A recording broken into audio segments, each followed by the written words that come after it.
Day 1 నుంచి కూడా physical టాస్క్లు కూడా ఏదైతే నాకు తగిలే షోల్డర్ ఇంజరీ ఒకటి, రిబ్ ఇంజరీ ఒకటి, ఇవి ఇవి ఇవి అవ్వకముందు ప్రతి ఫిజికల్ టాస్క్ ఆడాను. చాలా ఫిజికల్ టాస్క్లు గెలిచాను.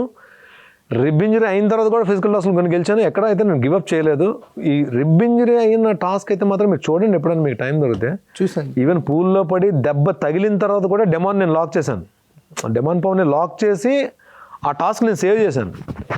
సో అంటే నాట్ ఓన్లీ ఫిజికల్ టాస్క్లు అంటే గేమ్ పరంగా కానీ, అంటే ఒక్కటే స్టాండ్ తీసుకోవాల్సిన చోట అక్కడ మనం తనుజాన్ని పక్కకు జరిపేసి తనుజాన్ని ఎలిమినేట్ పక్కకు తోసేస్తే నేను వెళ్ళిపోతాను అన్న చోట మాత్రం అక్కడ నాకు సరే ఏముందిలే ఇక్కడ వదిలేసి నెక్స్ట్ చూద్దాం అని ఆలోచించి వదిలేను తప్ప అది గేమ్కి ఎఫెక్ట్ అయిందో మరి లేకపోతే ఆడియన్స్ మరి ఏ రకంగా తీసుకున్నారో తెలియదు. కానీ కొంతమంది ఏమో అదే చెప్తా, అంటే గేమ్ గురించి కాంటెంట్ గురించి అక్కడ నా వ్యక్తిత్వాన్ని అయితే నేను మార్చుకోలేకపోయానండి. అది బ్యాడ్ అయిందో గుడ్ అయిందో నాకు తెలియదు నాకు. బట్ అది ఆడియన్స్ నిజంగా ఎంజాయ్ చేశారో లేదో కూడా నాకు తెలియదు నాకు.